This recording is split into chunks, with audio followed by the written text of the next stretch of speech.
Good morning. Welcome back to the 5-Minute Message. I'm so excited to see you this morning. And today I want to read our little message, and then real quickly I'm going to share something with you. I feel as though there's a lot of people that may be struggling this season. There's a lot of turmoil in the world right now, and I'd like to ease your mind if I can. Okay, so our 5 minutes start now. Okay, our Seize the Day, woo! Our Seize the Day message today is beautiful.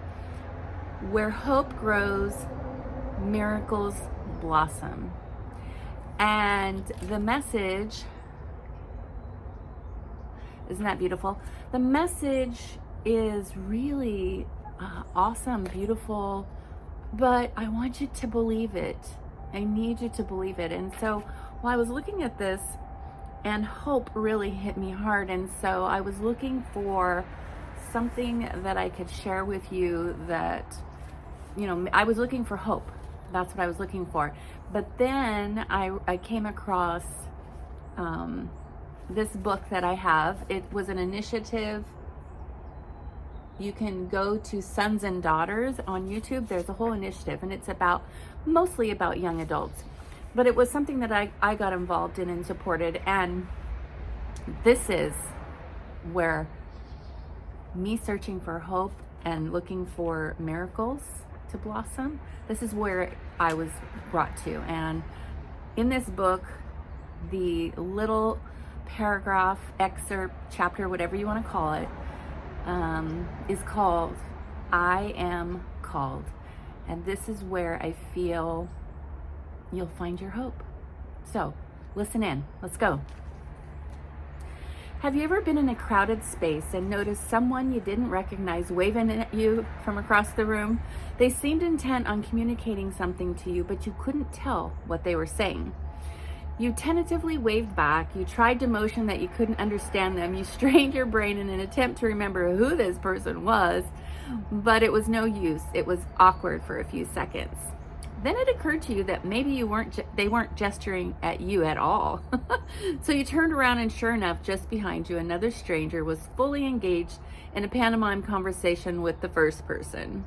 Awkward just became humiliating. You discreetly lowered your hand, hoping no one noticed that you thought you were being called when you weren't. Contrast that with the feeling of being chosen by name, a particular role or task. Maybe you were recognized publicly, or at school, or you were given a promotion at work, or you were asked to fulfill a new role in your church. Someone realized that your particular skill set and experience were exactly what was needed. They knew you had something to contribute, and they sought you out. Whether you've experienced either or both of the above scenarios, it's not hard to see the difference. In one, you felt anonymous, ignored, and forgotten. In the other, you felt unique and chosen. In one, you were overlooked. In the other, you were called. Called is a powerful concept, one that implies so much. You have something to offer. Your contribution is recognized. People depend on you. You are known. You are needed. You are chosen. You are sought out. You have responsibility. You have influence, and you have a mission. It's probably safe to say that every human being would prefer to be called over overlooked. Something within us yearns for mission and for purpose. We want to be part of something bigger than us. Think about superhero movies. No matter what movie, franchise, or mythical universe you look at, sooner or later, many of the heroes end up banding together to fight as a team.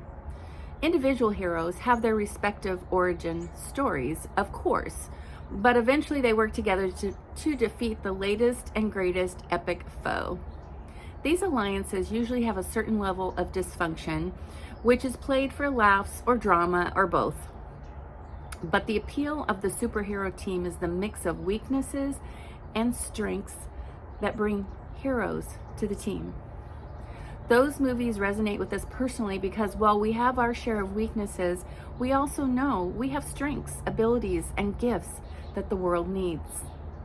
We may not be able to fly or turn into a massive green rage monster, but we have something to offer. God agrees, and that is where calling comes in. The Bible presents God as personal, active, and involved in our lives. He didn't throw the universe together and then go on a permanent vacation, leaving us alone to figure things out. He is watching us, guiding us, and helping us. He is calling us. Okay, so we went over just a little bit on our 5 minutes, but I want you to dial in on this. Something within us yearns for mission and for purpose. And I know we've talked about that in previous little sessions, but please listen back again slowly to this. Find your hope within this calling, knowing that you are here for a purpose. You are unique. You have gifts. You just need to share them. And I want you to have that hope that will bring miracles to blossom with you. Okay, guys, until tomorrow. Peace. Love you. Bye now.